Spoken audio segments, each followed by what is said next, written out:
All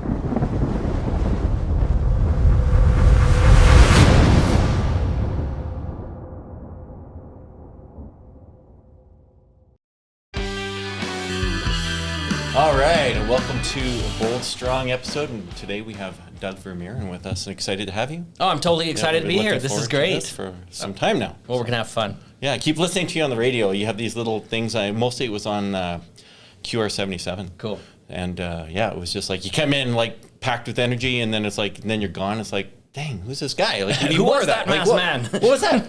I didn't even have time to write his name down. So yeah, that's hilarious. Well, those guys over there are great. Andrew's been a friend for a long time. Yeah. Same with Sue, but I've known Andrew a lot longer. Yeah, excellent. Yeah, I got to know Daniel Smith through QR77 more or less. And, right on. And other places. So cool. She was one of our first episodes actually. So nice. Yeah, it was pretty great. Awesome. Yeah. So tell us what you're doing. I'm going to let you lead today. Wow. I'm not the host anymore. I'm just a participant. So, yeah, I mean, we got a lot of stuff that's going on right now. I guess maybe to give a context for some of the listeners that maybe don't really know who I am. Mm-hmm. I was raised in Calgary, so this is my hometown. Okay. But my parents didn't really know anything about entrepreneurship or personal development or anything like that. I was my dad worked in construction, mom babysat kids in the home, and basically till about the age of 19, I kind of was destined to do the same stuff. And I was not a good student in school. Yeah. So I was like, what am I going to do? Yeah. But about the age of 19, I had somebody give me the book Think and Grow Rich from Napoleon Hill, and also the book How to Win Friends and Influence People by Dale Carnegie. It's on most of our bookshelves. That's it, and it better be if it's not. Yeah. And so it kind of really opened my eyes to who I could be and what I could do. I'd never really considered that or thought about these things before. Right. And so, to be honest with you, another thing that happened that was really kind of weird is I got a bit jealous. So somebody had once told me, and this idea is truth, is if you hang out with 4 losers, you get to become the 5th, right? That's your privilege, right? And so I was hanging around with some people that really just did not have the direction or the goals that I really kind of wanted to do in my life, right? And so as I read what Napoleon Hill had done going out and interviewing these top achievers, I decided, why couldn't I do the same? Right. And so I started actually with some local Calgarians, people that I knew in my city, people who had achieved already millionaire status, and I just kind of said, teach me. And funny enough, as I was meeting with one regularly, you know this idea, take a millionaire for lunch, well, I did that every week, right? Wow. Like I wanted to really learn this. Once isn't enough, right? And so about 6 months in, he said, you know, you've asked me a lot of questions. You're a curious kid. I get it. But there's one question you haven't asked me. It's going to change everything. I said, well, what's that? And he said, you haven't asked me who else I know that you should talk to. Oh, wow. Yeah. So I started asking that of everybody, everybody. And so eventually I got to, funny enough, Oprah Winfrey, Donald Trump, Richard Branson, Mark Cuban. I got to, like, you name it, the who's who of business. Right. And so that kind of shaped what I sort of thought, right? Like my thinking patterns. But the thing that was interesting is I still don't know how I was going to make any money out of this. Right. Like, what are you going to do for a career? And there were 2 thoughts. One, the one big pivoting thing was, as somebody once asked me, I heard you just chatted with Richard Branson. Could you come and tell us what he taught you? Come and speak at our group. And I was like, speak at a group? Okay. and so it was funny. I showed up and I was expecting, this is what I was expecting, a group of like 5 guys around a table. And I would just kind of tell them stories about, you know, my time with Richard a little bit here. But I came in the room and there was like 400 people there. I'm like, crap. And I didn't have any notes. Ready for this. Yeah, I didn't have any notes at all. And so I'm like, okay, have you got a flip chart? And so I basically stood on the stage with a little mic on and a flip chart. And as we were kind of talking, I turned it more into a Q&A. So what would you like to learn? And if I've got an answer, great. If not, I'll just shrug my shoulders and we'll move on. But the thing that was interesting is, as I started asking questions, the answers I started presenting were not just from Richard, but from some of the other top achievers I'd interviewed. Right. And the thing that startled me is, at the end, when this thing was done, I was like, relief, I survived. Yeah. But people came up to me after and said, would you come speak to my group? And I was like, oh, okay. Yeah. And then I had one lady specifically ask me, how much do you charge to speak? And then the light went on. I was like, people get paid to do this? Are you serious? We got this. Yeah. And so what's funny is, at the time, one of my really close friends and mentors was Frank McGuire. Frank actually started at ABC when it was radio. He gave Alan Alda, Ted Koppel, and Charles Osgood their first job. And as they shifted to television, he was instrumental in that. Then he became the marketing director for all of American Airlines. He was aide in the White House under Lyndon B. Johnson and JFK, helped JFK get elected, and did the press releases when he was assassinated. And then he became the marketing director for KFC, all of it, and he was one of the 4 founders of FedEx. Whew. So this guy, by the way, I brought him to Calgary before, by the way. In fact, around Christmas time, we were walking around Chinook Center, and he was absolutely, this is a madhouse. So, but anyways, he's passed away. But I went to him after and I said, listen, I'm thinking about this idea of a speaking career. How would you build this business? Yeah. And I always kind of joke that I'm so grateful I didn't know any speakers, because all speakers are broke, most of them. Yeah. And so he helped me build a really successful speaking business, right?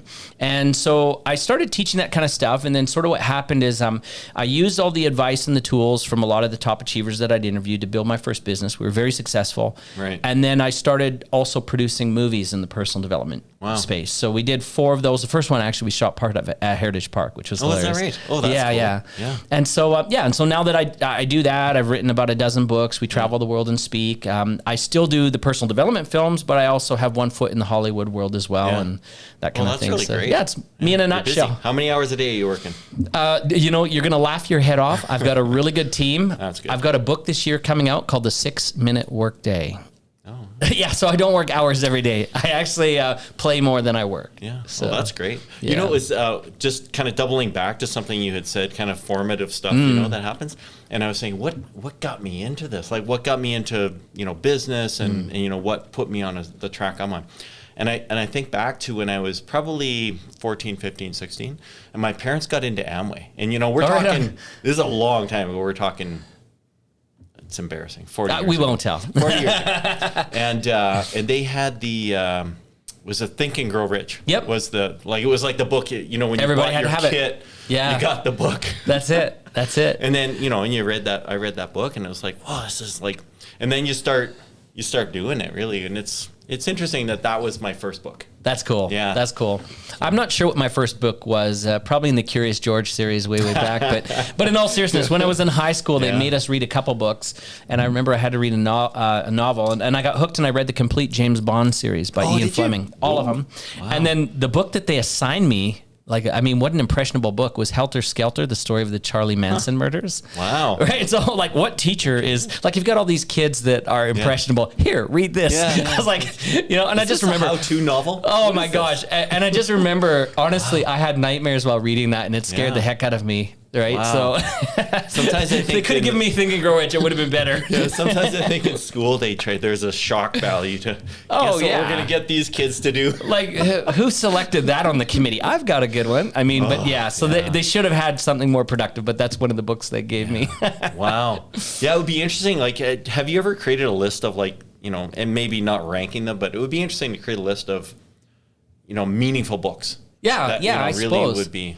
Yeah. I think it'd be interesting, even if I, honestly, I've probably forgotten more of the books, titles than what I've read. But if I were to look at the most impressionable books, the ones that caused me to really kind of rethink, not just my life, but the tactics, right? The strategies, how I evaluate things, the ones that were most impressionable. I would imagine that there's probably some pretty cool ones on that list, but I think that there'd be also a lot that are not maybe well recognized. One of the ones, we were talking about Zig Ziglar before we got on, See You at the Top is a great book. Absolutely. I just absolutely fell in love with that. Yeah. And I know everybody talks about Tony Robbins, Awaken the Giant Within and all these big ones, but the book that was more important to me that he wrote was Notes from a Friend. Oh, really? Right? Just a thin little book. It's basically really? a quick, read it in an hour kind of summary of a seminar. But if I were to look at the one that really, though, changed everything for me, I would have to say it was 7 Habits of Highly Effective People. Yeah. And the one that Sean wrote, his son, the 7 Habits of Highly Effective People for Teenagers, even though I read it when I was in my 20s, right? Yeah, that's on the shelf for me. Yeah, those two are really strong books for me, I think. Yeah, those have been good. And then they had that's blown up too. They have other books now and quite a lot. Oh yeah, and the 8th Habit and all these kind of stuff, and they're really good stuff. Actually, I love what his son, Stephen M.R. Covey, wrote, The Speed of Trust. Right. That's also a really good book, I think. I got to meet Covey. Me too, a couple times, Neat guy. Yeah, he's very, very cool. I thought it was funny because he was kind of this was him the whole time. Yeah. He's got a super calming energy, people would ask him questions and he'd be like, just do this. Yeah. He wasn't okay, here we are. But I think that comes from his background as that BYU professor, right? Because he was so chill, even in the class and everything else along the way. So neat guy. Oh, super neat guy. Yeah. I think there's been a couple books that you've probably read them. One of the ones was Harvey Mckay. Oh yeah. Swim with sharks. Yeah. And actually, you know what's funny? I probably in my desk he talks about the Mckay 66. Oh, neat. And I have a copy of it. So isn't that funny? That is pretty cool. And that one, and then the other one that when I was first started talking to you, I started thinking about Michael Gerber's book. Oh yeah, E-Myth, which is, I don't know, the message in that whole book shouldn't be groundbreaking to anyone. No. But it is, which is shocking. Yeah, and you know what's interesting is as I went out and I interviewed these top achievers, this idea of working on your business rather than in your business, everybody says it. Yeah. But they have really no idea how to truly embrace those principles. Right. And I think this was interesting. Like, one of my favorite experiences, and, it's funny because the people who are tuning in from my podcast, they've heard this a bazillion times. But when I was a young man, I really wanted to start a business. Because, of course, I was surrounded by all these millionaires, multimillionaires, business leaders, all the people I'd interviewed. So, of course, I'm getting bit by the bug. And so I had this idea for a business, and I decided I better take a millionaire for lunch. So I selected a friend of mine that was a multimillionaire. Yeah. I took him for lunch, and I said, this is my company. This is what I'm going to do. And I started asking him questions. And I said, well, how can I find my customers? How can I get my marketing? How can I do my distribution? How can I, all these I questions. Right. And he stopped, and he kind of looked at me, and he's like, I can tell you're going to start a really small company. And I'm like, that's totally offensive. You never say that to an entrepreneur. But he's like, oh, no. You're going to start a really small company. And I was like, that's ridiculous. How can you say that? Okay, so what was the alternative to what you were suggesting? Well, let me share. And I said, well, first of all, how can you say I'm going to start a small company? He goes, well, it's because you're asking. And he still uses the same tone. I'll never forget it. He goes, you're asking selfish questions. And I was like, what the heck does that mean? Yeah. He goes, well, your questions are all about how can I, how will I, what can I. And he says, if you want to start a big company, and this is the other way of maybe saying what Michael Gerber says, he says you need to ask the who questions. So in other words, not how can I find my customers, but who already has them. Right. Yeah. Right. Sure. And not how can I do the marketing, but who's the best at doing marketing. Right. Right. And it kind of reminds me of that quote that we often hear from Steve Jobs. It says, we don't hire smart people and tell them what to do. We hire smart people so they can tell us what to do. Right. Right. And I think that's a big challenge with, this idea of the E-Myth to work on your company instead of in it. Everybody says, oh, yeah. And they nod their head and they smile and all of a sudden they get back to work. Yeah. Right. And maybe I'm wrong in this, but it's even as you're saying it, I'm thinking, there's probably something in an entrepreneurial character or psychology that, and it's that control freak that, and there's an essential nature to being a bit of a control freak to be good at a lot of things. Maybe that's what stops us from just handing something over to someone and saying, well, there's a couple of fears. If you think about it, there's a couple of fears. One is that people think it costs too much to hire somebody, and it's just cheaper if I do it by myself, especially if you're a solopreneur, which, by the way, is different than an entrepreneur, right? So they want to conserve the money. They think they're doing a smart thing by doing it themselves. In the reality, they're pulling themselves away from areas where they could actually be brilliant and make money. Right. In fact, one of the things I teach our students, this idea of stepping out of your comfort zone, complete crap. Don't do it. You want to step into your brilliance zone. And the things that you're uncomfortable with, you want to delegate that as quick as you can. Right. So that's the first thing. The second fear that most people have aside from money, why they don't get help, is because they think no one will do it as good as them. Yeah, well, the reality is I don't do everything perfect. Do you? Right? No. And there's almost nothing. Yeah, there's nothing I do perfect. and so if you think about it, even if you do it 80% right, if you found somebody that does it 70% right, it's still close enough that you could get them and win your time back, and then you could manage that to help them rise to an 80. Right. But here's the other thing too, is that we're often, how should we say, incorrect on how we perceive ourselves. If I assume I'm doing an 80, I assume that that's the very best that it's ever going to be. That's right. I could hire a 90. Right? Like, so I could find somebody, and I know you do staffing. There's probably people in your organization that can do jobs I'm doing far better than ever I could do them. Right? It's possible. And then I think the last thing that's really kind of interesting about this is, we have a tendency or a bias to assume that, our way of doing things, the way that we birth the business or the way that we strategize around it is the very best way to do it. But what I have found also in hiring other people and also recognizing that one of the people I need to be listening to is my customer, because they're all a team, support team, that a lot of times, even the customer's got a better way to run my business than I do. Because they're the ones that vote with their wallet, right?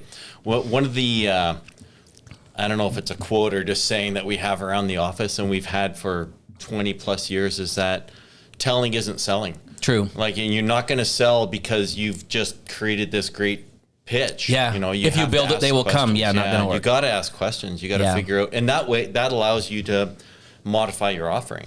Well, that's it. And you know, it's kind of funny that I always kind of do soft launches with everything, and I get my audience involved as quick as I can. It's interesting because I talk to a lot of thought leaders, coaches, and people who are writing books and all this stuff. And I always hear people say, I'm going to go do a retreat and write my book. I'm going to lock myself in a hotel room and do this. And I'm like, that is suicide. Because you're creating now something that you enjoy that no one else will care about. And so if you're really creating a product for the marketplace, you need to, especially with social media, get everybody involved. Ask questions, even if you think you know the answer, right? Start probing and find out what's the easiest way to sell something. Find out what they want to buy. Yeah, exactly. Right? Like it's a no-brainer. Yeah. And there's also this a bit of a wave of, you know, my business is I've invented something. And like, well, that's not a business. That's but just you know what? Also, invention. and ideas and inventions are how should we say, you know, unless you can really launch them effectively or do them effectively, they don't matter. Here's something interesting that I've always enjoyed. It's a little bit of a snicker. We've heard the quote that it took Thomas Edison 10,000 tries to invent the light bulb. That's totally incorrect. If you ever do the research, it's totally incorrect. Really? In fact, Thomas Edison did not invent the light bulb. He stole it. He is the greatest innovator of all time, not inventor. If you look at the history of patents, the light bulb existed before he came to it. It was a guy in France who did it. The movie camera, like cinema camera, existed before he did it. The dictaphone all existed. So Thomas Edison basically took all these patents and then he improved upon them and made them marketable so they could be monetized in the marketplace. And that's what made GE and that's what made him number one. So he didn't invent anything. And so the reality is what do they say? I love it because Christopher, who's on our training there, he's the one who said this saying. He said that pioneers always get stuck with an arrow. Right? If you think about it, pioneers are the ones that get shot. So you don't want to be the pioneer. You don't want to be the first to market. You don't want to be the one to educate the marketing place. Like if you look at it, Facebook was not the first. No. And I'm not even sure that MySpace was. You know what's funny is but things like that paved the way, right? Like it's funny when I talk to younger people and they're like, they only know Google. Oh yeah, it's like, dude, there was a world before Google. Alta Vista. Ask Jeeves.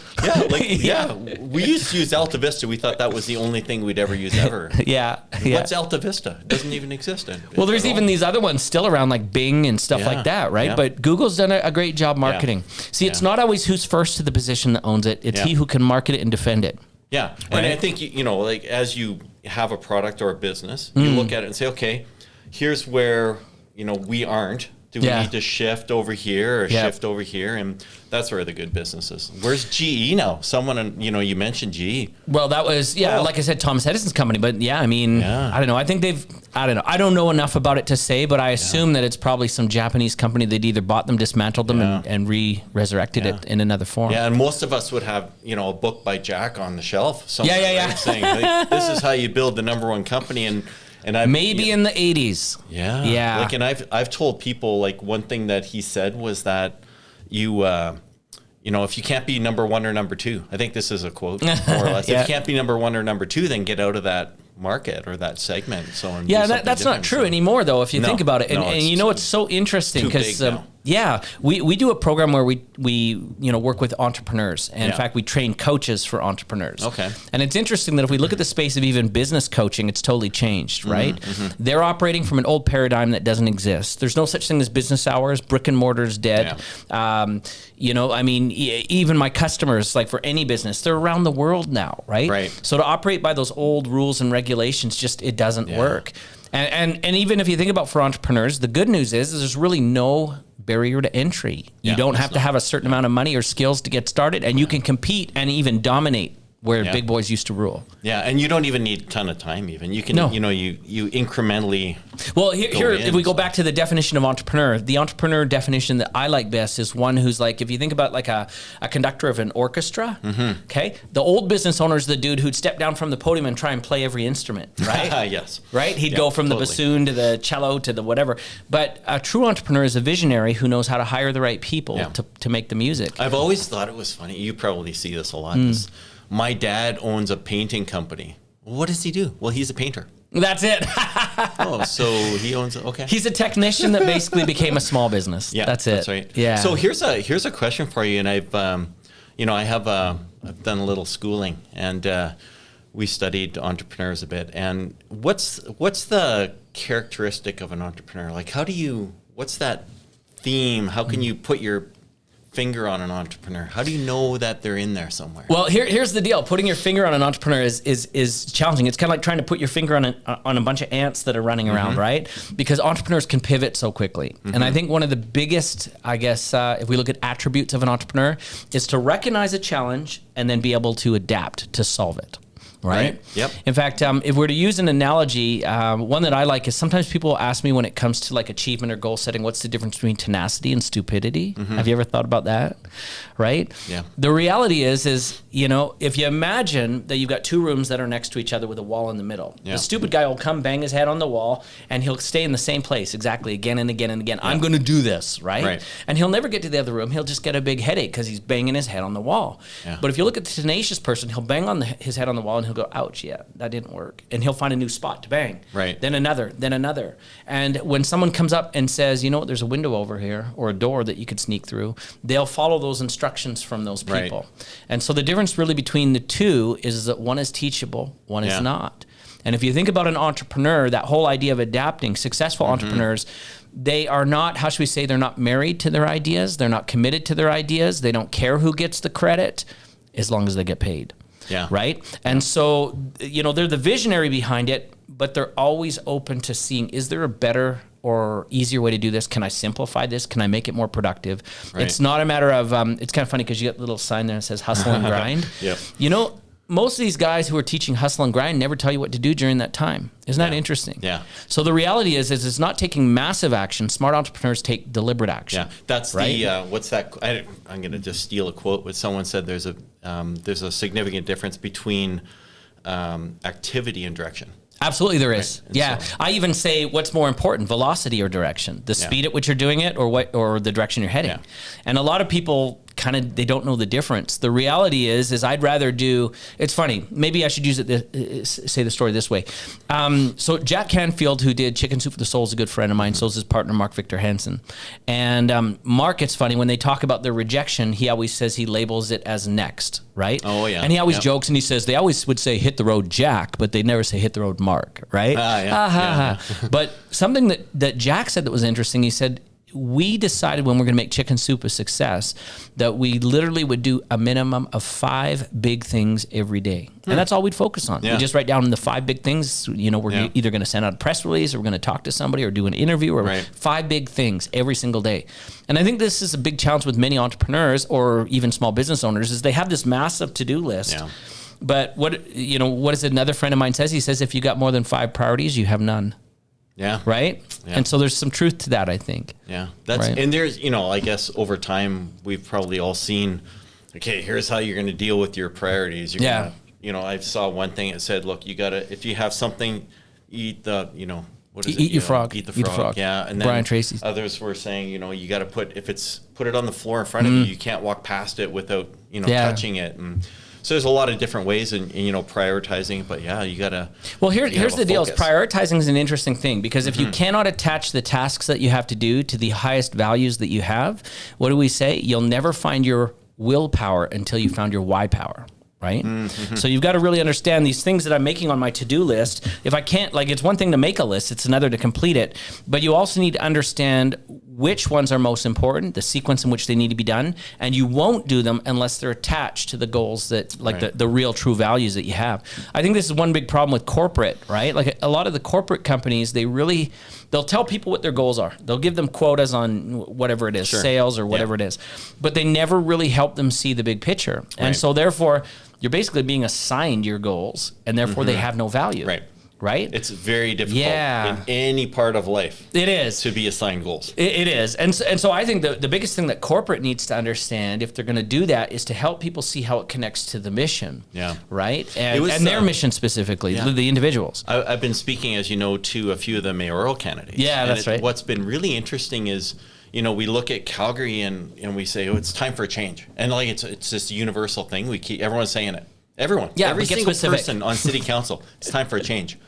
Okay, well, but why are we? It's like what you said. Like, where's your why? Like, what are you trying to do with Calgary? Is Calgary going to be a great place to live, which is one thing, or is it going to be a great place for someone to come visit because it's a cool place? That's right. Is it going to be a great place for business? Like, why are you doing this? And then it makes it easier to sell anything you're trying to do. Like, why do you need a green line? Yeah. Is it just to be more convenient? Well, the other thing I always have, like if we're just even sort of dumbing down this idea of it's time for a change, make America great again, whatever, right? Like, I mean, it's time for a change. You can say whatever you want and it says soundbite and it sounds great. Yeah, absolutely. But the reality is what's their idea of change?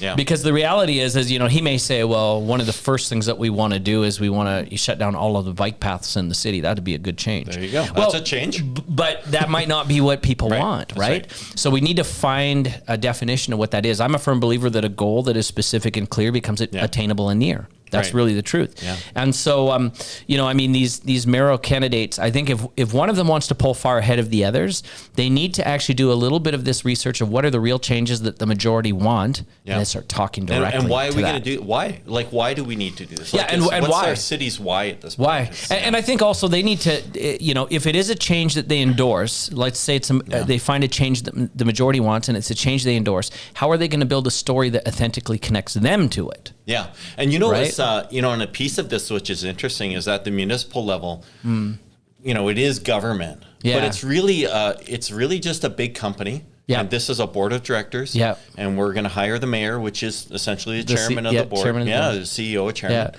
And there's very little like left-right politics that go on at the municipal level. What's funny is I heard a quote one time, and I love this. It says, no matter who you vote for, the government gets in. It's kind of true, right? Yes. So, that's right. But I'd never want to be in politics. I think that'd be terrible. I've got too many crazy ideas for change, right?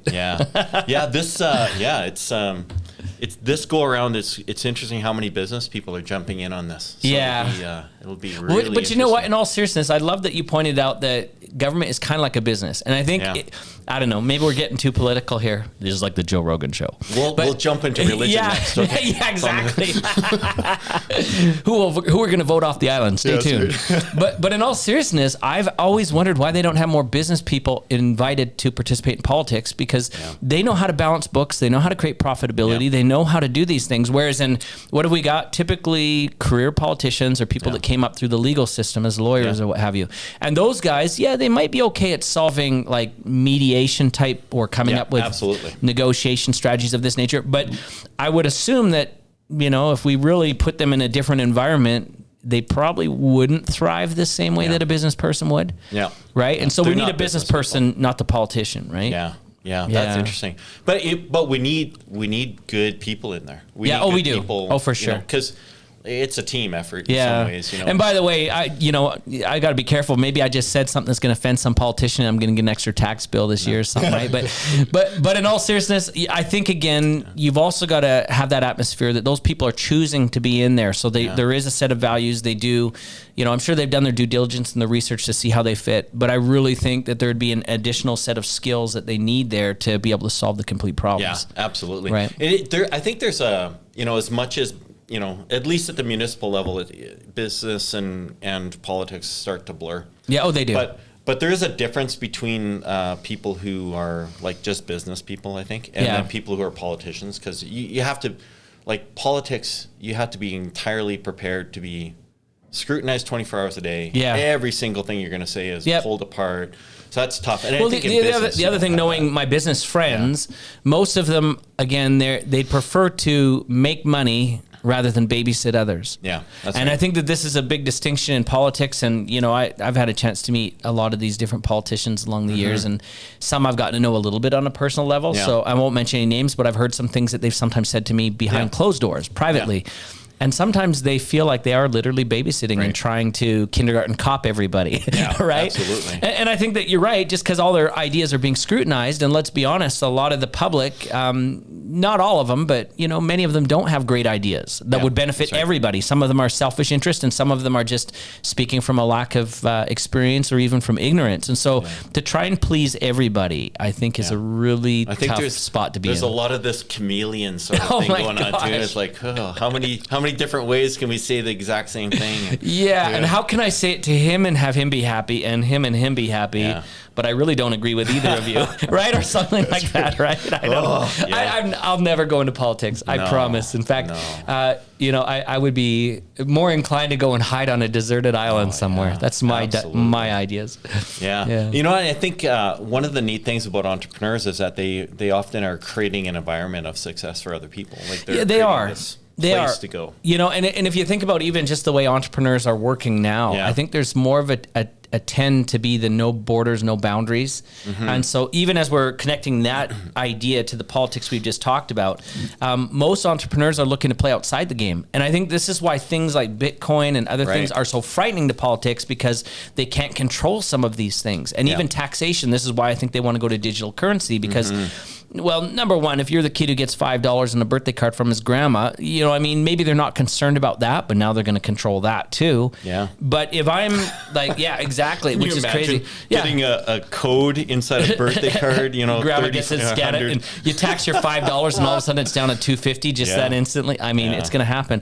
But the thing that's crazy about the entrepreneurs, like I just did the year before COVID, a big kind of tour through Asia, doing a big speaking event called Freedom Summit. And there were guys there that were doing what we call the laptop lifestyle. In other words, there's one guy I'm thinking of, a really cool kid named Tom James, originally from the UK, but now where does he live? Well, today it's Thailand. Tomorrow, it's going to be Kuala Lumpur. Tomorrow, it's going to be Bali. And he just takes his laptop and his whole business goes with him every time. So how do you tax a person like that? And I think that freaks the government out, because more and more people are shifting outside their control. And by the way, congratulations to Tom and everybody else who's figured that out.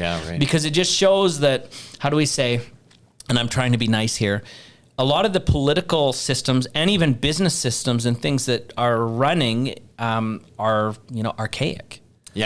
Right? Like this new generation is going to take over the world. It's funny, we have a bit of a juxtaposition of, you know, we're talking about the Mexico border and can't let people go. And then we're talking about people just kind of freely just going wherever they want, doing whatever they want. That's a really polar opposite situation, right? Well, I have a feeling that kind of what's going to happen with the, you know, the evolution of digital currencies and also the way, you know, entrepreneurs are behaving, you're going to be seeing less and less and less government involvement. So they've got to find other ways to create revenues. Because they like, how can you monitor someone's account unless there's legislation behind that? So even a traditional bank, like, you know, when I'm banking at a brick and mortar, say either a TD or a Scotia or even an ATB or a Calgary, First Calgary or whatever, they can monitor that. Governments can see exactly what's in your account. They can seize bank accounts. They can take all that money. But with, you know, somebody who's now traveling the world doing these things, if you're using some kind of an online digital wallet, the government has no idea how much money you have. Right? Sometimes I don't know how much. It's like, I don't get this. Fair enough. But the other thing, I guess, if you're looking exclusively on digital currency, there may be some truth to that, because today one Bitcoin's worth X amount, tomorrow it's this, next day it's that. So you know, I mean, I think there will be some stability just beyond even digital currencies. I think there'll be a time when people are using blockchain to actually regulate existing currencies. Absolutely. But, or a little bit better. Maybe not like Forex, but I don't know. Maybe I'm talking way beyond what I probably know anything about anyways. But well, you know, I think if I have a dream, right? Like, you know, it's funny when you think about Bitcoin, and it was only, you know, maybe even just 5 years ago when we were talking about these monster mining operations that would set up where there was huge power availabilities, and gone. It just it doesn't exist today. Well, you know what's funny is I was joking with somebody the other day. I said, tell me, what's the difference between Bitcoin and Roblox bucks? You know, the game Roblox, because they're both digital currencies. It's just where that spending power comes from. You're trading an actual physical currency, like, I don't know, Canadian dollars, USD, whatever you want. You're buying a Bitcoin. You're trading, again, USD, whatever it is, for Roblox dollars. One is good in the universe of a game. The other is actually good in the universe online, but it has to convert back to regular currency to be used in our world. Right? Oh, and in some cases, I mean, there's people that are now creating or collecting Bitcoin, which I think is great, but the question is, you know, what's the real difference and where are we going? And how do you even know? And how do I start a coin? You know, well, we can do that. A Doug coin. Let's do it. You know, really, in some ways, Bitcoin just, you know, evolves out of an economic exercise. Really, you just sit down and say, okay, here's, you know, you just apply simple economic principles. That's right. And then you just turn it on. The only thing that's interesting about this, but if you look at, you know, I mean, now we're getting into economics and all this, but, you know, I mean, the dollar used to be measured by a gold standard, right? Not anymore. So technically it's a form of tangible digital currency that's controlled by who's controlling it, the country or the treasury. But if you think about Bitcoin, it's also controlled by buyer demand. right? Yeah, I kind of love what Warren Buffett said a few years ago about it. He says it's not like it's a farm, so to speak, that it produces something. It doesn't actually produce. So it's really only what people are willing to pay for it. But then you've got the naysayers who say that one day it's going to crash because it's not sustainable, because one day people they can't pay. But I'm not sure that that's true. Yeah, I don't think so. Well, there's always new people coming into that marketplace. It's almost, if you think about it, like a stock exchange, right? There's always people leaving and coming. Yeah. And so it's going to be what that whole community instead of set of individuals determines that coin is worth. And it would be, at this point, probably almost impossible to legislate it out. I don't think they could. It's like the internet. When the internet came out, maybe when it first appeared, they could have probably put some restrictions and borders around it, where you have to say apply for a license to build a website, and they could control everything from gambling to pornography to substances to like pharmacies online, or you fill in the blank. But now you can't. Too late. It's too late. Yeah.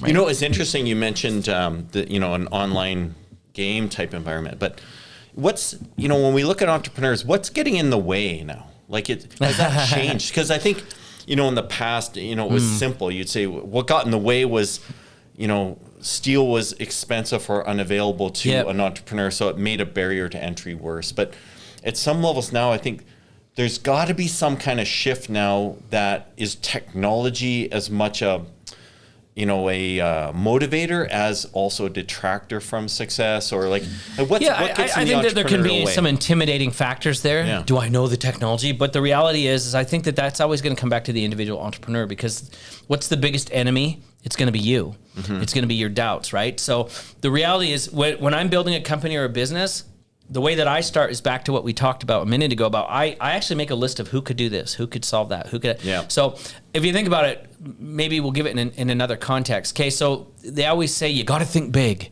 Mm-hmm. So people think big. They end up thinking really, really big, but then they start thinking about what they thought about, and it becomes small. Yeah. Because they're like, I can't do that. And they always come up with that idea, if it's meant to be, it's up to me, which is not true. If it's meant to be, it starts with you. Right. But if it's meant to be, it's now a team. All wealth and success are always created by a team. Right. So the thing that stops most entrepreneurs is they're going to say, I either don't know enough, I don't have enough connections, I don't have enough money, and all the things that, the self-doubt, right? Yeah. I don't know how to get started, I don't know the sequence. Right. But if we can understand that your job as an entrepreneur is really to assemble, right? Avengers Assemble, right? We're finding the best people that can run this ship.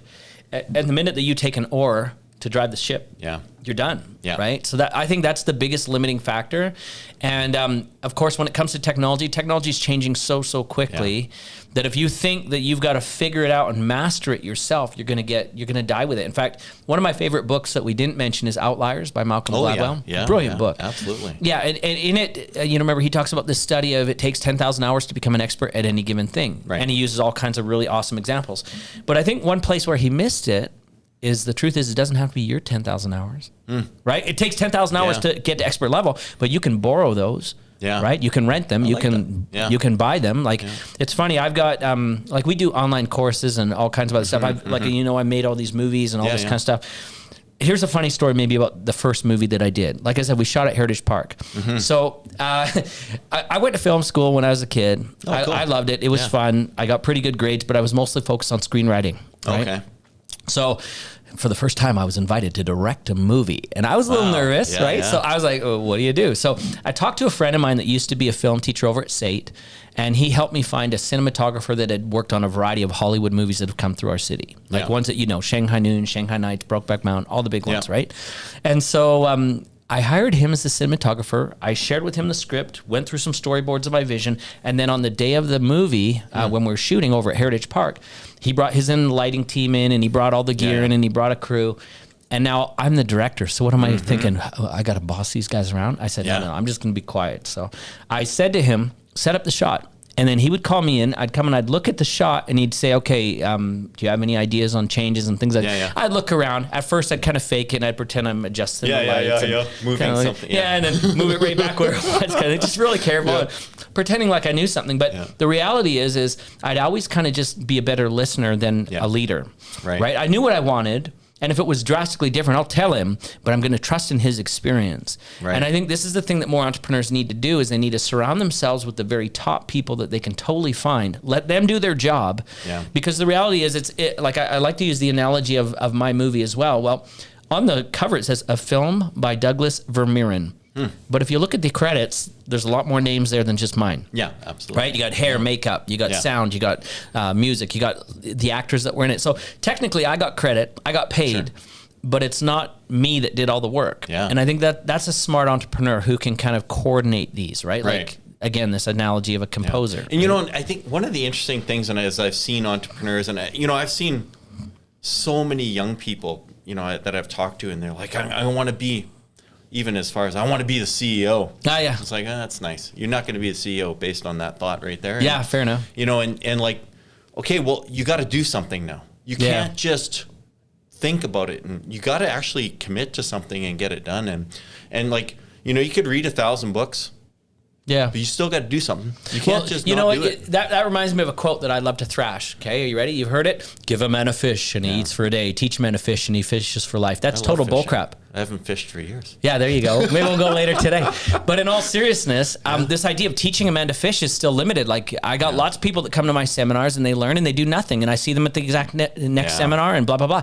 So the reality is I think the way that you really make this happen. I love that you talked about this activity, this taking action.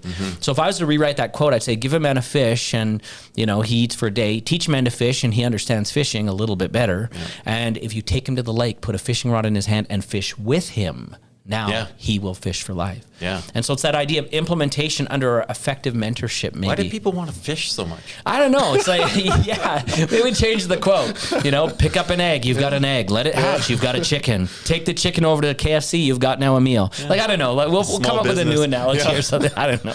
Yeah. It is a small side story. I've always been this autodidactic. I've always just kind of like grabbed something and just learned about it. Yeah. And just like absorbed it and read everything. You and I are the same that way. I lived in Medicine Hat for a while, and I really got into fly fishing. And right on. I probably owned every fly fishing book ever written. That's hilarious. And then I started practicing and getting really good at it. And then I don't know why I thought I was capable of this. I went to the university or the college, Medicine Hat College, and I said, hey, I want to teach a class. I'm going to teach a class on fly fishing. And then I started teaching courses. So I can literally say I was a professor at a professor of fly fishing at university. I love it. Yeah. That's so cool. I was completely unqualified to do it. Well, what's funny is I'm an unqualified professor too. I lived in China for a year and I was doing all kinds of stuff with the teachers there, teaching them human performance and motivation and, all these things. And so they had this university called the Wujia University that started bringing us out every Saturday. And as a thank you note at the end of all my term there, they gave me this certificate that I'm a visiting professor of the Wujia University. Nice. And I'm like, really? Hang that up on the wall. Yeah, I barely tell anybody about it because I honestly feel like it's the biggest fraudulent document I've ever received in my life. I'm not a professor of any kind. Yeah. But maybe if it was Gilligan's Island, that's the professor I'd be. Yeah. Right? And you know what? It kind of makes me think that there was, in some of the business studies I was doing, they talked about entrepreneurs and there was a study, and I wish I had been able to find it. Maybe we'll find it together. But it talked about this one characteristic of entrepreneurs, and it was that entrepreneurs tend to have a very much too high and completely unwarranted measurement of their own abilities. Oh, they do. Oh my gosh, that's definitely maybe true. That's what makes us just go and do stuff. But you know what? It's a little bit of both though too, because there's a psychology principle called investment bias as well, where we feel like we've got to pay our dues to qualify for a certain level of reward. Sure. And I think that we've got a little bit of that because I've seen a lot of entrepreneurs who've come out of the gate, big explosion, like the rocket taking off, and that enthusiasm is there and everything else. But then suddenly, they start, am I really worthy of this? And then they sabotage. And so I think it's a combination of both. And to be honest with you, I think if I'm being authentic, in my own history, I've kind of had that where I started with a really big idea, the business has started, and then all of a sudden I'm like, wait a minute, I'm on this rocket ship? No. This is getting too high for me. This is crazy. And I wonder if Jeff Bezos had that thought. I'm sure he did. Was it yesterday or the day before? Oh, yeah, I'm sure he did. Hang on tight. Or we lit the rockets. This may be the end. The end. Yeah. But I found for me, it's kind of, back to this idea of a team, that if I can get something started and then bring in others that can literally be the structure, sometimes the best thing I can do to grow my company is get out of the way. What do they say? A cog in the wheel is a clog in the wheel. Don't be the cog. Yeah. Right?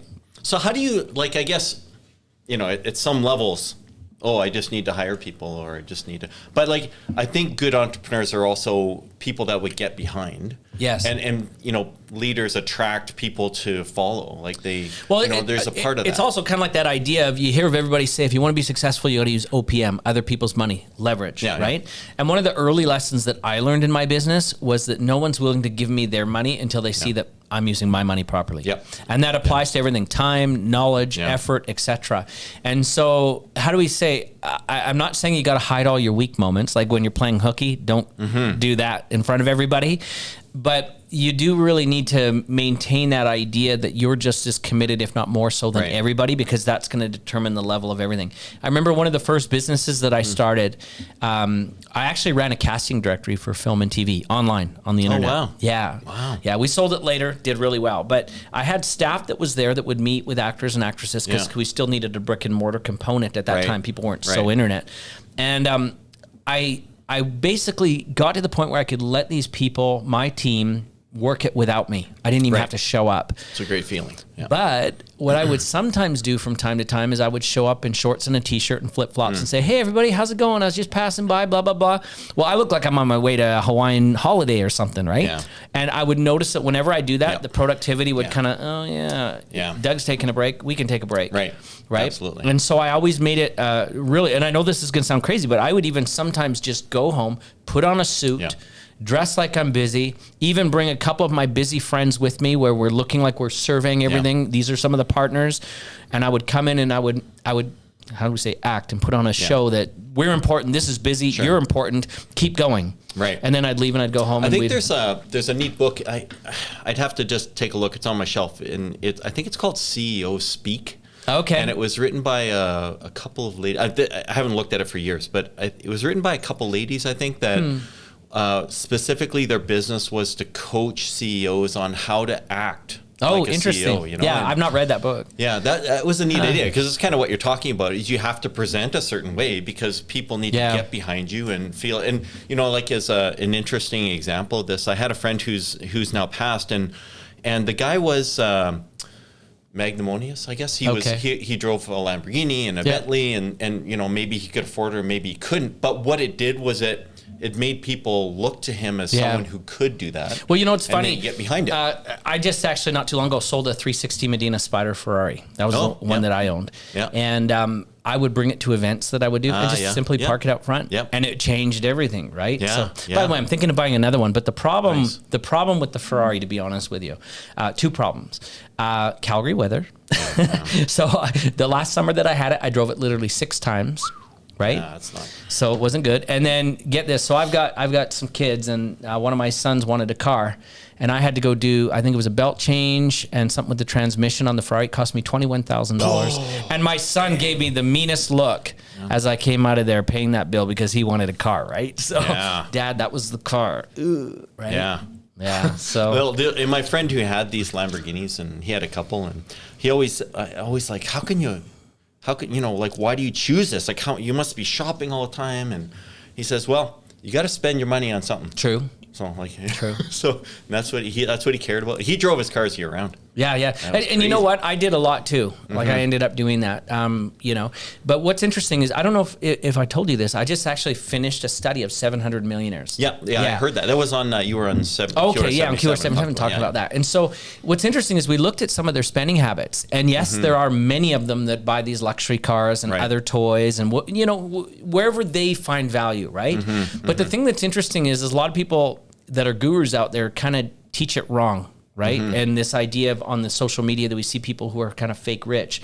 And the reality is the millionaires don't buy those things. They actually buy assets that will buy those things. Yeah. Yeah. Right? That makes sense. And that's kind of the way that it is. Like even the Ferrari that I bought, I didn't buy it. Like I've always wanted a Ferrari. And I'm going to go buy another one, by the way. I'm looking already. And you should have it. Yeah. Because if that's. And I'm shopping. Same thing. I just bought a Ducati motorcycle not too long ago, bought a Range Rover and all the, like I buy the things I want. But for the Ferrari specifically, I didn't just buy it for the sake of, I need to have a Ferrari. Yeah, yeah. I bought it because that was actually a business decision.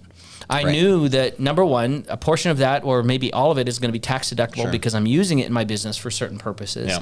And then I also looked at what would be the increase in, customer behavior when they see you driving this Yeah. thing. Not renting it, because there Yeah. are personal development people that will Sure. rent it for the day, shoot a Yeah. video, blah, blah, blah. But it's got to be yours. It's got to Yeah. be part of your lifestyle. Yeah. And, it's also funny just talking about Ferraris that it's important to certain people.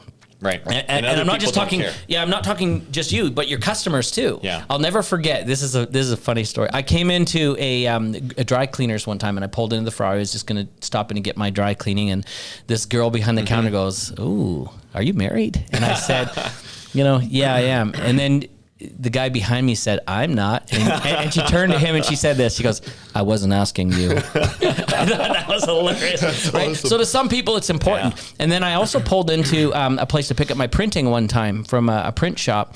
And there was this van of like Hutterites that were Yeah. beside us. And as I went in, they're all looking out the window at this Yeah, car, yeah. right? So I come out and the guy calls me over. I can't do a Hutterite accent, so you'll forgive me. Yeah. But he says, my wife and I are talking. What kind of car is that? Is that a Ferrari or a Mustang? No way. Yeah, and I said, awesome. it's a Ferrari. Yeah. And the guy turns to his wife and he goes, "See, I told you don't know nothing about cars." But it just goes to show you that different people, their perspective on it, it's just a car with a horse on it, man. Yeah. Right? They just don't know. So Yeah.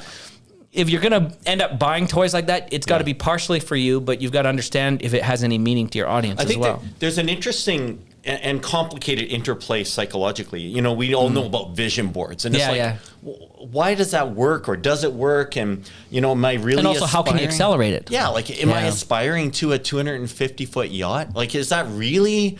Tell like, you the in truth, it's world, funny. or- One of the success interviews that I did, you've heard the saying that the best day you buy a boat, or the best 2 days is when you buy it and when you sell it. But he said something else interesting Yes. that I thought was super insightful. He said to me, if it flies, floats, or fornicates, rent Yeah. it.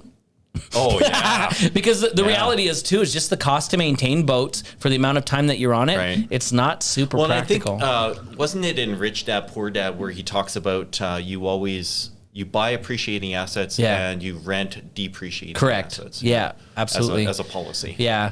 But I have to admit, I bought the car. So Yeah. I don't know, maybe next Yeah. time I'll lease it. It's funny because even in that Lamborghini dealership that we've now got in our city, I've gone over there and I was asking them about leasing.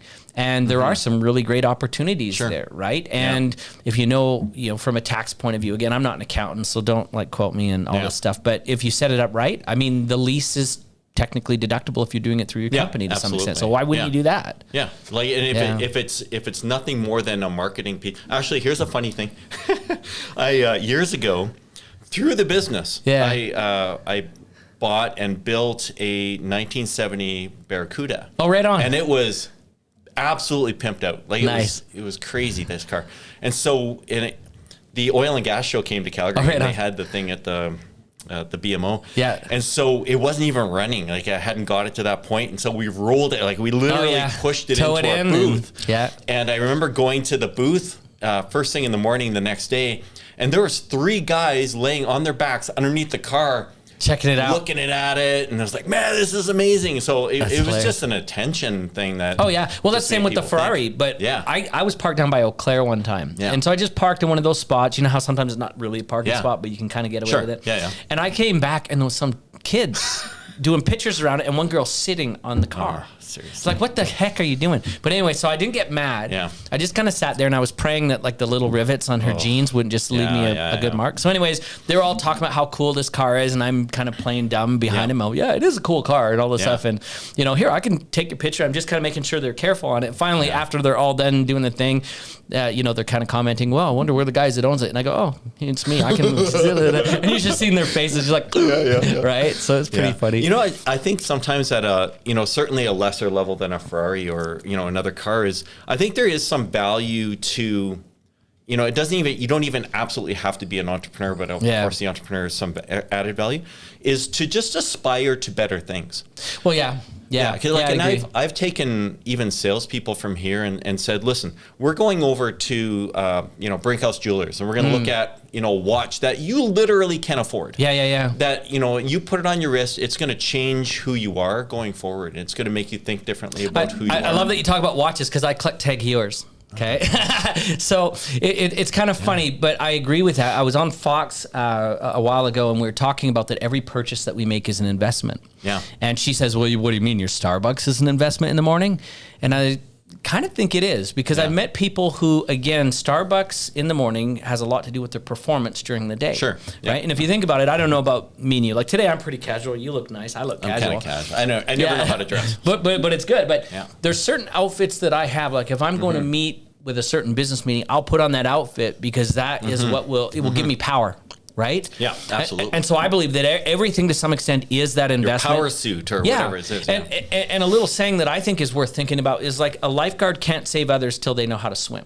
Yeah. Right. And so the reality is if you're out there trying to run a successful business and motivate people and get everybody else pumped, or you're there trying to create this sense of abundance and prosperity, yet you show up in, the worst outfit that you've got and holes in your shoes and blah, blah, blah.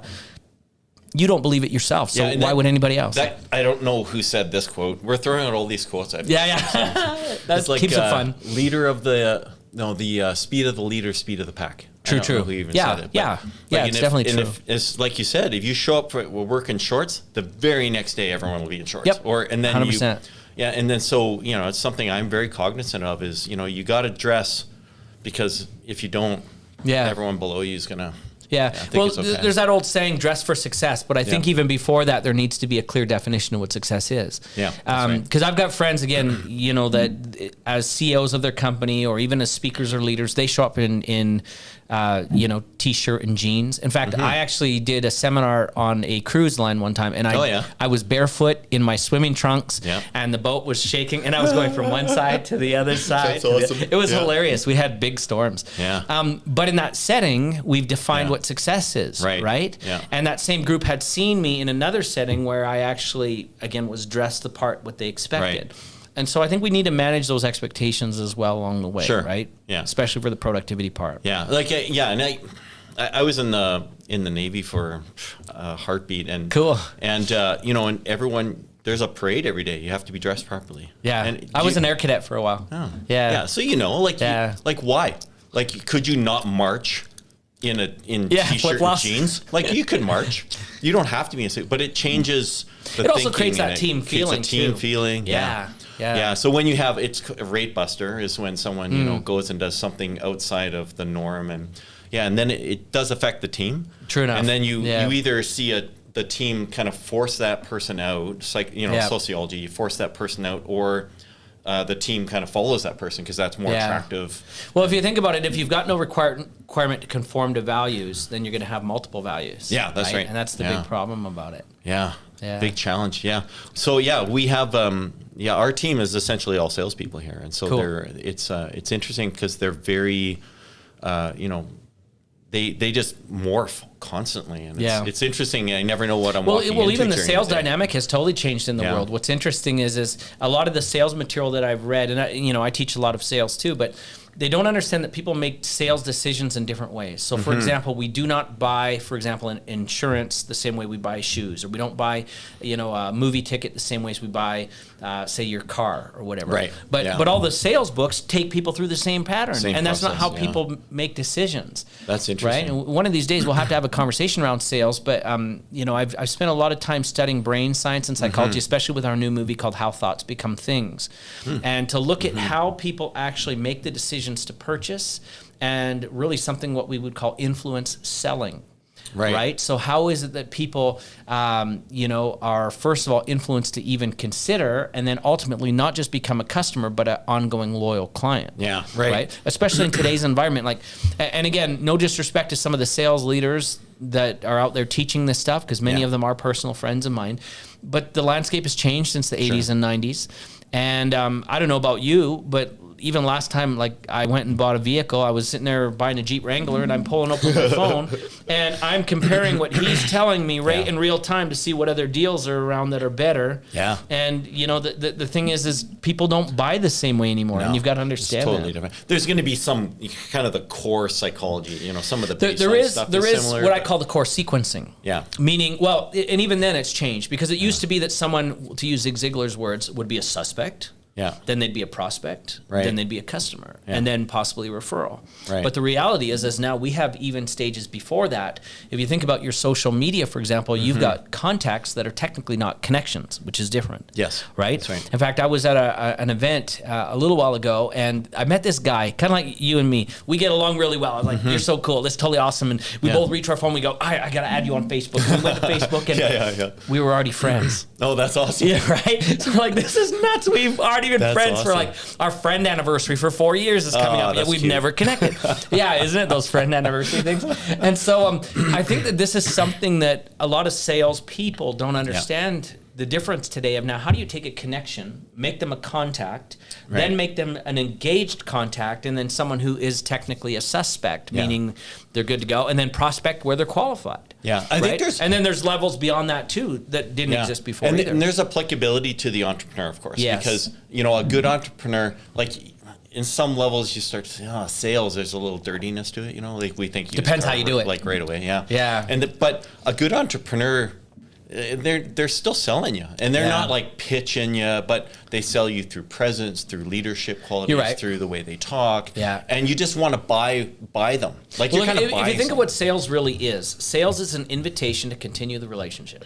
Yeah. Right? That's right. And so if you understand how relationships are built in today's context, and also why relationship is built based on, again, what you're trying to sell. Like if you think about this, if we imagined a big sort of networking event, right? You've got people who are there to find customers, people that are there to find service providers, people that are there to find, who knows, maybe even a date, right? Yeah. People that are like, the reasons why people are sort of shopping, so to speak, are so diverse. Yeah. And so if you are the person who's got the goods, right? If you know their motive on why they're coming to you in the beginning, all of a sudden you can structure a message that's much more likely to have that relationship continue and be productive. Right. Right? Yeah. And then the other thing that's also interesting that we need to understand that I don't think a lot of people consider when it comes to sales, not all relationships, first of all, are not created equal, but not all relationships have the same time span.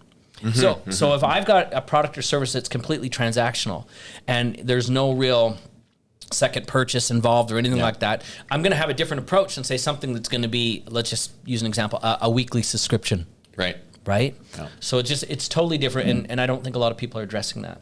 Yeah, that's interesting. Yeah, and I've had the opportunity to work with some really great entrepreneurs, and like it's almost like you see past everything, and you just kind of just love them, like in some weird way, like they can do. They're visionaries stuff. that have a way to be. What is it? They say that enthusiasm is the Greek word for God on fire, right? Cool. And so when we're enthusiastic, we can't help but get other people excited. Yeah, and it's pretty funny because I still remember one of my first pitch meetings that I ever did with the movie The Opus. And I was a little bit nervous because when I got to this meeting, there were 3 investments that were pitched before me. Right. And they had all these, all the projections and the numbers and little kits that they would hand out to everybody. And I realized, I brought the soundtrack, the song of one of the things, and I brought a couple pictures and books of people that are in the film, and I don't have any numbers.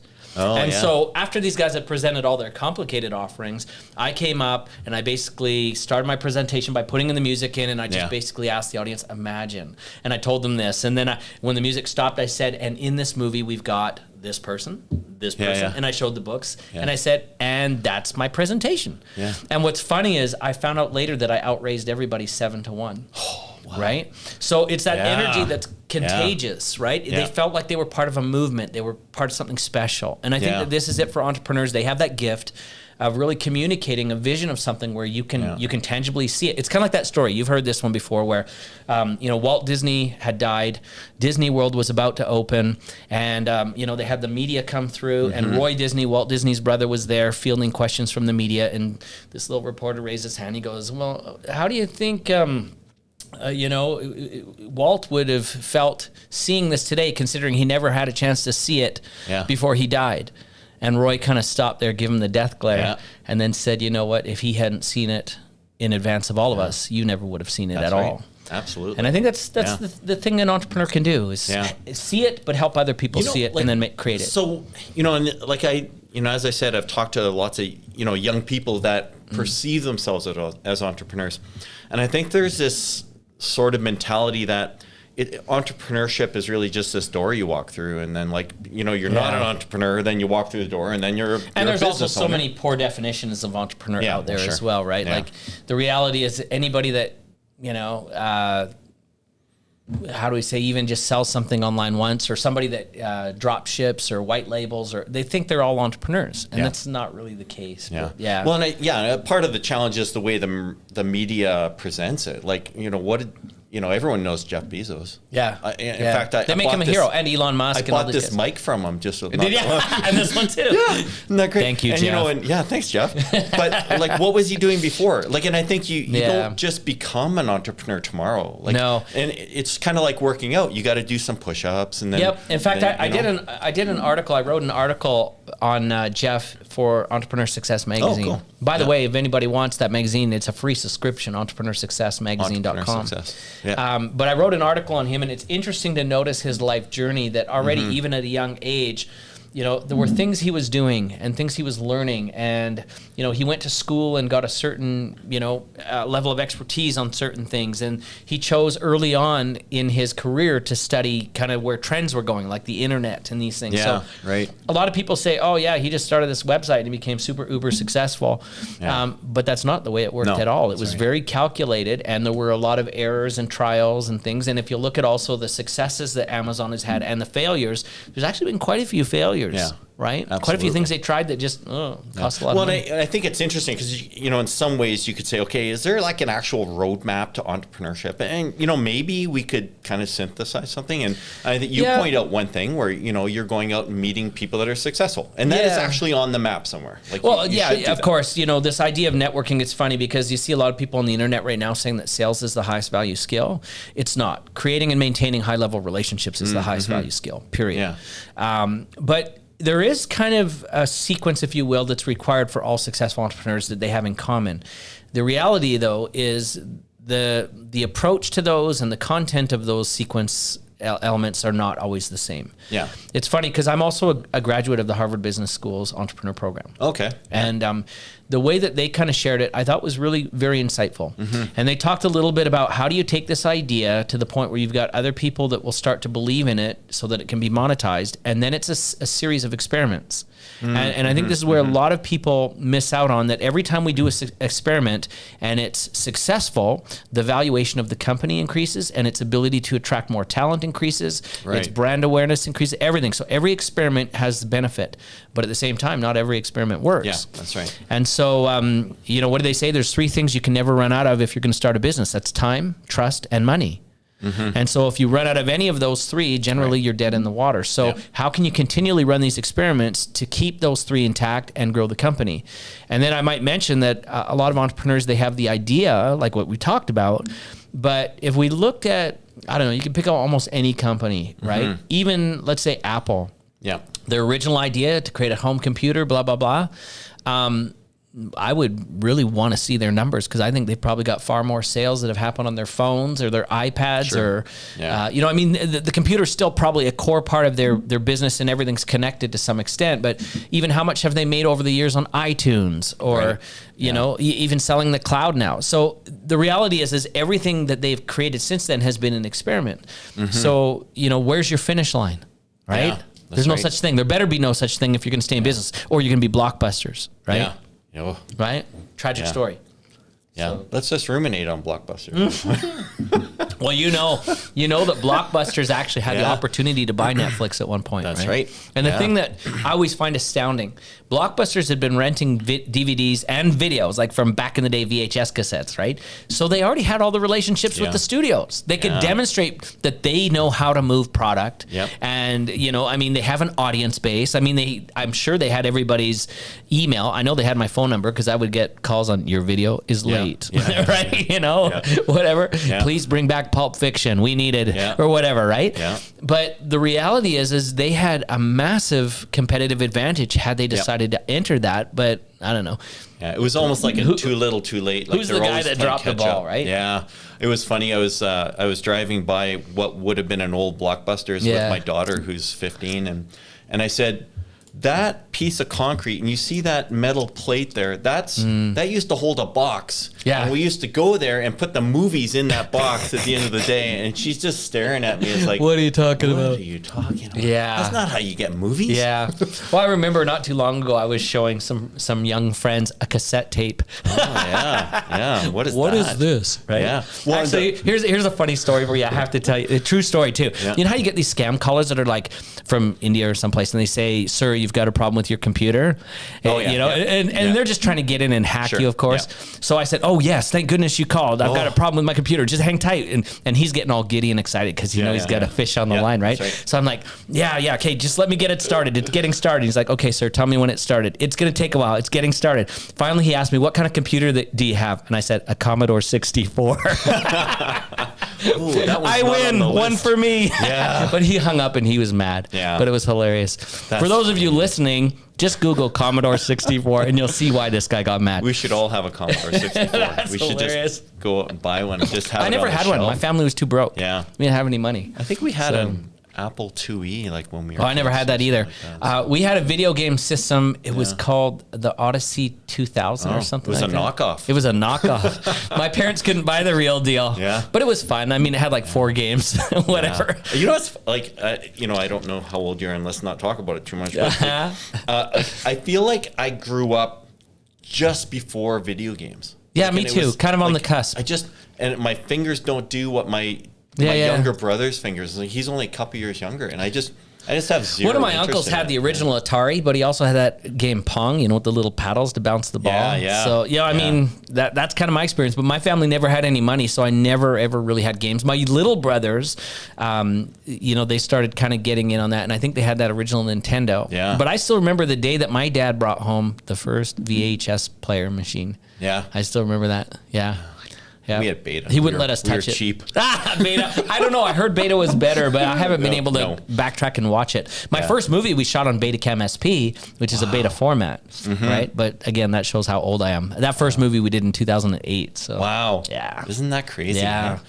Whew, old technology. We have a few of the things behind you. That Oh, yeah, I saw the that. It's 80s, pretty cool. Kind of fun. It's awesome. The old things. People wouldn't even know what that stuff is. It's awesome. Well, I love that ghetto blaster. Yeah. Notice we call them ghetto blasters. that's right. Today's Yeah, generation, I don't you're even not allowed know to what say these are. that anymore. Yeah. Isn't that crazy? They're still ghetto blasters, Politically so. correct. That's hilarious. It's crazy. So like looking at entrepreneurs, is there like a message that we can give budding entrepreneurs? It's like what's the workout plan to be an entrepreneur? Yeah, I think the workout plan, you said something early on that I just really think is important. It's that idea of getting started. The reality is there's a big difference between motivation and momentum. Yeah. Motivation means it's attached to the same word, emotion, right? So we do something when we feel like it. Let's get motivated, right? Yeah. But the reality is becoming an entrepreneur is not something or a function rather of how you feel about it. You need to get momentum going. Yeah. You need to get started and you need to keep moving even when you don't feel like it. Yeah, I've often wondered, and you've probably seen this too, of people that go to the thinking, or the what was Tony's first? What was his first book? Giant Within. Giant Within, Yeah, and they go to Tony's things, and he's like, get out there and you got to do this. And Yeah. all right, well, I'm on my 35th Tony Robbins event, and Yeah. what have you done so far? Well, I'm book number 36. Yeah, it's like, Here's my congrats. notes. That's all I've got. Yeah, for it's sure. It's funny that it can't make there's some weird psychological twitch. You can't make the breakthrough somehow. Yeah. So. Well, I think it's, again, back to this idea that people are sometimes waiting for perfection, right? Like Zig Ziglar said, he says it's like waiting in your driveway in your car till you get a report that all the lights on the way to work are green.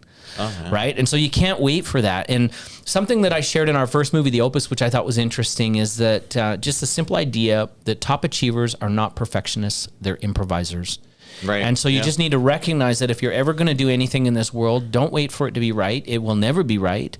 But what can you do now? Not what could I do if it was great. It's what can you do now, even if it's not perfect. Yeah. And as I went out and I interviewed these top entrepreneurs, I'll never forget the circumstances that many of them started in. It was very inspiring to me because very few of them had money in the bank or the connections they needed or even a full formulated idea or access to the connections they needed. Or it's something where everything was kind of found as the train was moving. And as soon as the train started to move, then people want a ticket. They don't want a ticket to come and sit on a stationary train. They want a ticket to the train that's going somewhere. Yeah. And so get going. That's the key. I like this idea of improvisation. Yeah. Like I do promote this quite a bit because, you know, in sales and in generally in life, the ability to improvise is really valuable. And it's essential. yeah. And there's the saying in the improvisation in the comic world, and maybe in podcasting and a lot of other places, is yes and. It's called yes and. Yeah.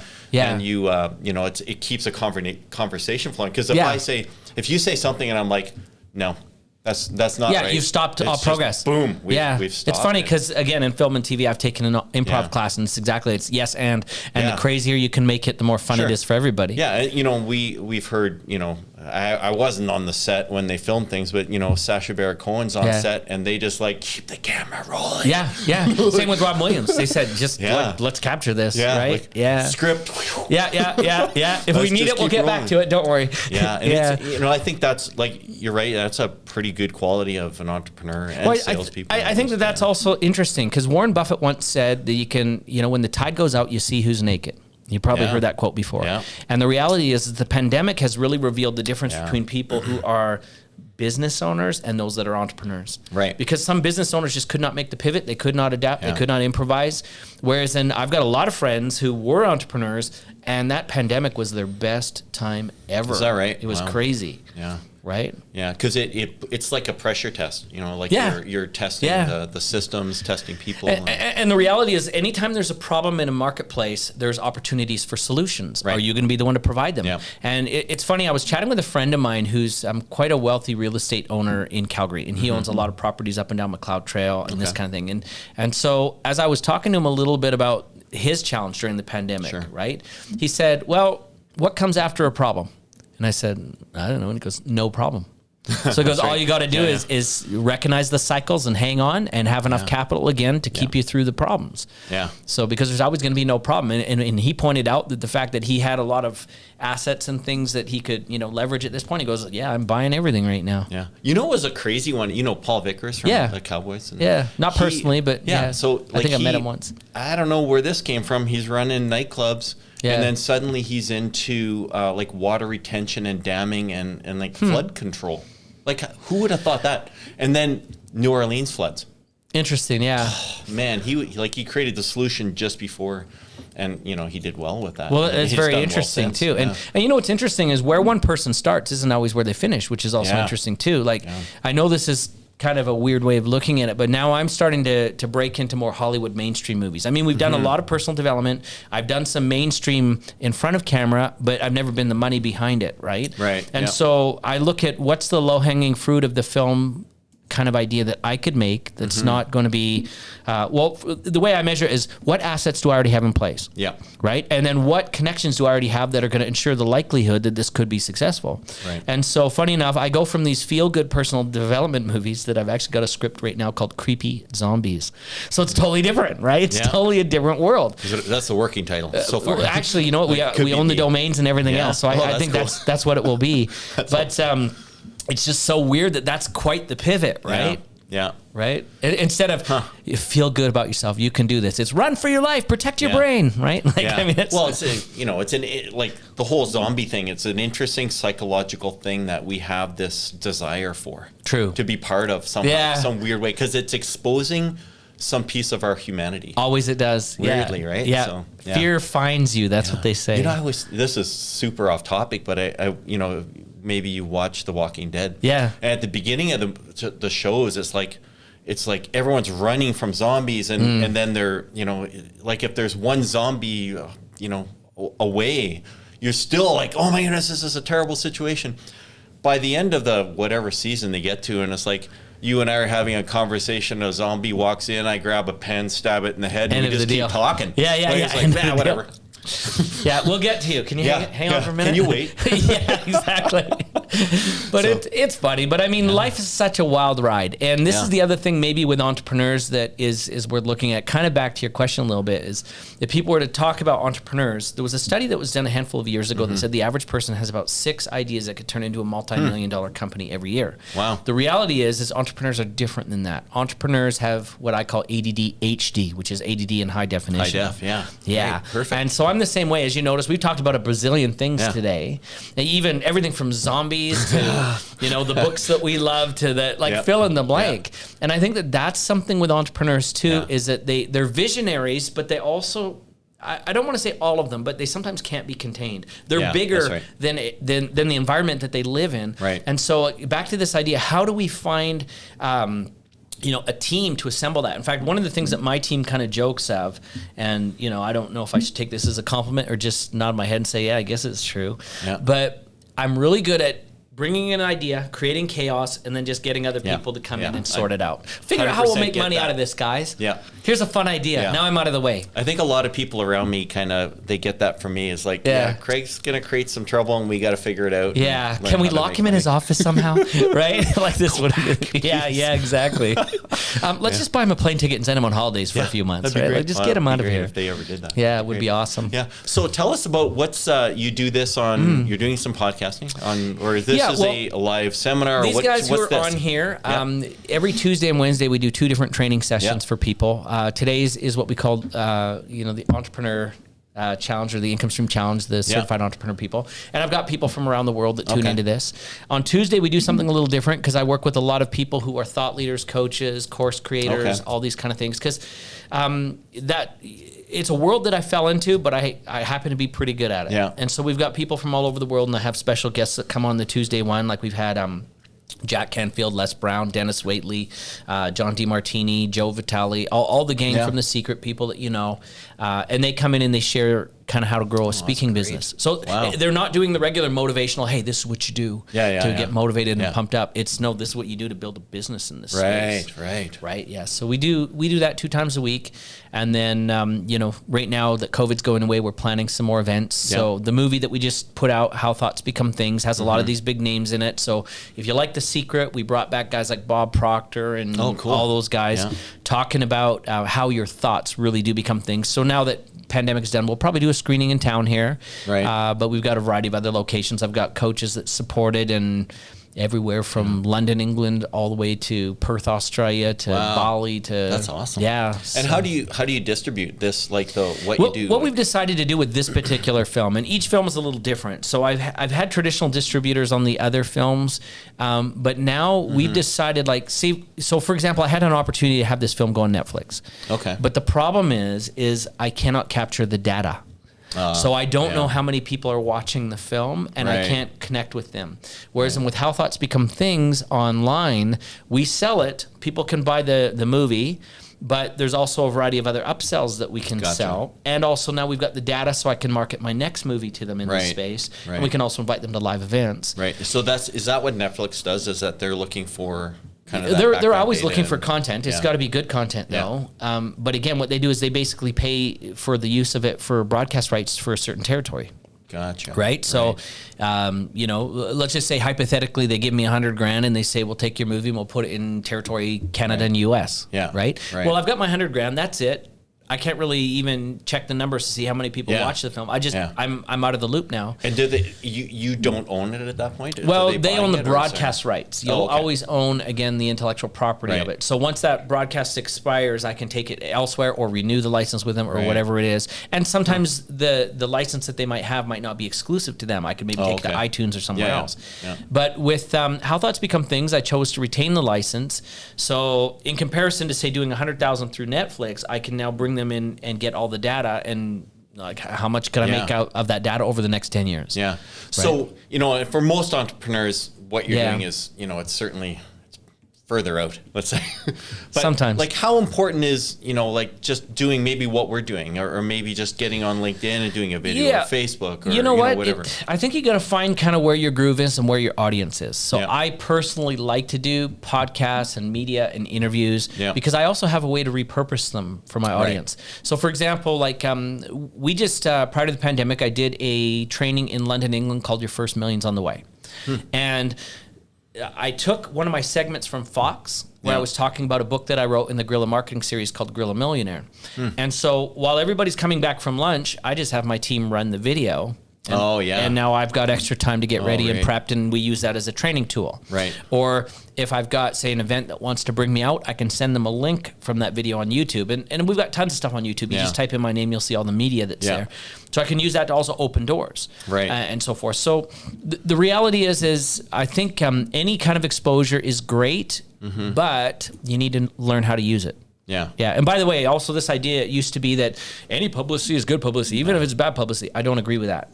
I don't agree with that. Sometimes it's just noise. Well, also if you look at like even just some great examples of different, Hollywood people who've made some really bad mistakes over the years and stuff. Some of them have lost their entire career over it. That's right. Like look at Mel Gibson for a while. Poor guy. Right. Yeah. There's almost no shortage of, and people are always looking for the dirt on you. So don't give them more to play with. Right. So I don't know. Yeah, we try to do, some stuff, and it's, we do get some pretty good positive feedback. But at some levels, it starts to be, are you going to spend all of your time doing that, or are you going to do the business? Are you going to do? Well, and it's also one of these things that like I've got a publicist that gets me on a variety of shows and magazines and whatever, right? But if you don't have a plan on how you're going to use the media, you're just spinning your wheels. And the other thing too is if you kind of look at like my media, there's always something we're promoting at the time. So I don't just get on a TV show for the sake of getting on a TV show. If you go to YouTube and you type my name in, you'll see that it's generally associated with either a book or a movie that I'm doing.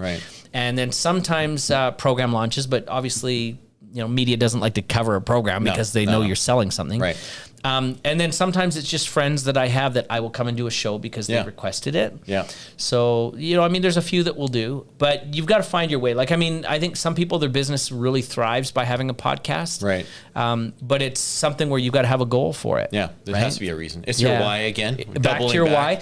But I think it's also like any kind of intellectual property, if we're getting into that, and there's money really only made in 5 areas, by the way. It's business, real estate, investment, intellectual property, and your networks or community. We'll talk more about that another day, but just going back to this idea of intellectual property, the hardest thing that most people struggle with is how do I monetize it? How do I distribute it? Right. So getting it into circulation and then making it profitable. And for many people, they're missing that on a podcast. So how do I get the numbers up? Okay, so you can hire services, of course, that will help you promote your podcast. That's fine, but it's still money outgoing. But now, how do you monetize it? Well, if I don't have a sponsor, if I don't have something else I could send them to as a lead gen to get them into something else to buy. You've got to really kind of find out where that is. And for some people, it works great. Other people, not. Right. Yeah, so, it's like what works for you is great too, because you have you're doing it for a totally different reason. You're not trying to get Nordic track ads on your videos. Not yet. So, but the other thing that's interesting too is people ask me, because now I'm doing this shift from personal development films, which I will still continue to do, but to Hollywood films, well, the monetization models are totally different as well. Whereas if I'm being fair, a movie like How Thoughts Become Things, although it's highly valuable, there's a lot of great content in it, it's basically a brochure to come and buy what we're doing next. The Secret was the same way. Come buy the book, come now do the programs. So we have a really good model to monetize this and keep sharing that information. Whereas in a Hollywood movie, once I've created a zombie movie and it's in the hands of the distributors, as much as they can sell it, I will make money. But there's no other kind of connection that I'll have unless I'm really popular and I've retained the rights for merchandising. Which most of the time the distributors aren't offering that anymore. In George Lucas's day, they did. Today, not so much. The studios want a piece of that because they know that oftentimes the toys will make more money than the movie itself. Right. Wow. No. So what's the next big thing for you? Like what's just looking forward into what's the big thing you're working on? Like I said, we're working on a couple more movies right now. I've got some programs that we're launching. I don't know if I'd even label it a big thing, because here's the other thing too is I focus where my passions are and also where they overlap the passions of those that I'm serving. So how can I create value wherever I go? But what's going to be big in that? I can't always determine that. I'm hoping to get some good surprises, meaning that I did not expect that to be the winner. Thank you very much. Like That's even awesome. With our first movie that I did, The Opus, which was interesting, I hoped it would do well. And I thought it was going to be kind of cool. Right. But all of a sudden, Random House did 23 languages worldwide as the book. When we did the screening here at the Taos Convention Center, we had 1,700 people come out. And then I did it the next night in Edmonton with another 900 people. Wow. Then we went all over the States with it, and we're seeing, anywhere from 300 to 1,000 people show up. Oh, the biggest screening we did was 17,000 people in a big auditorium for a network marketing company. Really? But then I had another network marketing company that had us come through. They had 6,000 people in attendance. But here's the deal, is if you would tell me that I'd be, like, when I showed the movie at that event, I shared the stage with Deepak Chopra and Chris Gardner from Pursuit of Happiness. Yeah. And I spoke to a group of 6,000 people, and I also sold over 6,000 copies sight unseen of the movie that day. Wow. Not just to the people there, but people bought it for their downlines. Yeah. If you were to tell me when I started that project that that's probably one of the things I would do, not all, I'd be like, I'd be like, forget it. It's not going to happen. Talking about? And then back to the beginning, full circle. If you told me when I went to that first little group to speak the very first time, if you told me one day you're going to be in front of a group, your biggest group will be about 17,000 so far, I'd be like, no, ain't going to happen. Wow. I'm too shy that way. Yeah. Right. That's crazy. So it was funny, but you never know what's going to hit, right? Yeah. You never know. You couldn't, that'd be a tough thing to put on a vision board and say. Well, what's funny is as I've been looking at entrepreneur stories throughout the years, I've been looking at like different things that either should have been successful and weren't, and things that totally surprise people. And on the surprise people list, it's really quite fun because you'll see things like the pet rock. Right. You'll see things like the Slinky. Yeah. You'll see things like Post-it notes. Yeah. Like these are things nobody in 100 years would have said that's a successful idea. Right. Right? Yeah. So it's astonishing. So, I mean, what do we say? Trust your gut, but don't be limited to what you think is going to work for sure. Right? If it feels right and it's something that's important to you, I think you got to give it a shot. Yeah. Well, and it's what I think what's interesting about some of these invention type businesses is that, and I think in general, I think you're challenged if you are just trying to, be myopically viewing on, okay, I'm going to invent Post-it notes and that's the only thing I'm ever going to do, because someone's just going to, it was what you said right at the beginning. Someone's going to be like, hey, that Post-it note thing's pretty cool. Yeah. And we're just going to do it. Well, this is it. If you've got a good idea, it's only a matter of time till someone else tries to duplicate it to some extent. And even with our personal development movies, there's been people that have tried to put out their movies, and a couple of them have been pretty good. Yeah. But the reason that I think maybe have been able to do better in that space is because where you saw me is not where I am now. Right. Yeah, so if you got an idea from me, in 2008, hey, I should make a movie like that. Well, guess what? My next movie is not going to be anywhere near what we did that first time. Yeah. Right? It would be funny. I'm just thinking, what was the guy who he was on YouTube constantly. It was almost like you couldn't go on a video without seeing the guy in his garage with the Lamborghini. Yeah, Tai Lopez. Yeah, Tai Lopez. We could talk for a while about him, but anyways. Run a bunch of YouTube It'd be funny to kind of spoof it a little bit. Well, there are people that are, right? Yeah. This is my Lamborghini, but that's not what's important. Take a look at the books, right? And I mean, I think he was smart for that marketing. And, I've listened to him a little bit, and he's got some intelligent things to say. But I think the challenge is if you ever start a brand based on falsehoods, right? It's really difficult to sort of recover from that. And you kind of, like, if you ask around in that space, he's kind of become a bit of a how should we say, a meme or a joke anyways in and of himself. But if he's satisfied with that and his work, that's fine. Like, I've got a guy that I met a few times in Toronto who runs this gold exchange thing, and he calls himself the Cash Man, and he's like way over the top in all of his commercials, and he's just silly and ridiculous, but he's kind of proud of that persona. And I kind of think but I mean, I don't know. Would you trust him to get your heart surgery done? Yeah. Probably not, right? That's funny how you can build a business around something almost ridiculous. Yeah, and I think Tai Lopez is kind of that, right? Like he did that to get the attention. Sure. And he's got a few valuable things to say, and there are people that like him, but at the same time, there's people that kind of give him the side eye, right? Yeah. Like it's like this true story. I was in Las Vegas at this networking event, and there's this guy there who is an accident injury lawyer. Okay. Yeah. And the way that he dresses is a little different. He comes in wearing this hot pink suit with a fedora, and he looks like kind of a weird gangster out of the Dick Tracy show from the 80s or whatever. The Dick Tracy cartoon character. But, I mean, it's fun to shake his hand and notice him there, but I'd never trust him with my law. Yeah. Right? Like, would you? No. Like, comes in the courtroom. Too zany.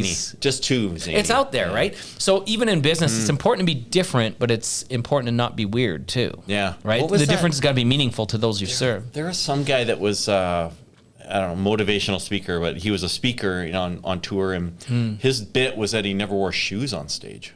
Oh yeah, I'm trying to remember his name now. I've seen a couple of guys do that since His message was then. actually pretty solid. Yeah. It was just weird. It was like, you could wear shoes. Your message would was it Doug Hall? I think it was Doug Hall. Maybe. And he used to be on American Inventor. He wrote the book Jumpstart Your Business Brain. I seem to remember him doing that once. Yeah.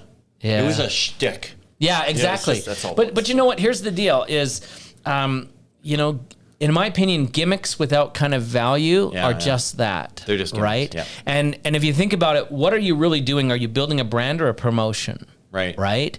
And gimmicky stuff tends to change. Like after his shoe thing is worn off, and just like you're in the audience, and maybe if you and I were there sitting together, you go, oh yeah, here comes the guy with no shoes. Yeah. Like memorable. But you didn't tell me here comes the guy that's extremely valuable. Yeah. Right. You just told me here's the guy with no shoes. Yeah. Okay. Well. Imagine the first company that decided we're going to have someone stand on the corner with a big arrow and throw it around. And spinners. And you know what's like, funny? What are you We were talking about Vegas earlier. When I was in Vegas one time, they had the convention of the sign spinners there. And it was neat. So I decided to go up Fremont Street, because Fremont Street is always the nastiest place in town to see weird stuff, right? Absolutely. And no The kidding. freak show. Yeah, it's the freak show part of Vegas. Yeah. And so I saw literally there was a group of like 30, 40, 50. They're like these spinning guys all around there doing stuff, doing all their tricks and that. Who would have thought that? Interesting. But yeah, I'd be worried I'd poke my own eye out with one of those signs or something. I don't know if this would be pointless. My brother and I look at weird stuff, not that weird, on the internet. And there's actually like there's a Where robot. are we going? Where are we going? There's a robot that you can put a mannequin in, and it spins the sign, like, and it goes up and down and around. Oh, really? Yeah, and it's like it just automates the spinning, so you don't have to put a human there. That's interesting. Well, I'll have to buy one. Christmas is coming, right? Yeah, that's right. We put it out in front of the house. And, Nuts. Yeah. We'll see about that. Yeah, that's awesome. Well, I know you're a busy guy. I don't want to chew up your whole day. I could. Well, we'll come back again or something. This was fun. Definitely, for sure. We've had a few of these that run into 3 hours, and then we look down. It's like, whoa, where are we headed here? We got to go at some point. So, been there, done that. Yeah, but super great to meet you. Yeah, totally. This has been fun. We're definitely going to do it again. And, yeah, and we'll collabo on something. We got to do it. We got to do it. We have room for more mics. Let's do it. Yeah, we'll get everybody over here. We'll create something crazy. crazy. Thanks for your time, Doug. Awesome. Thanks for having me. All right.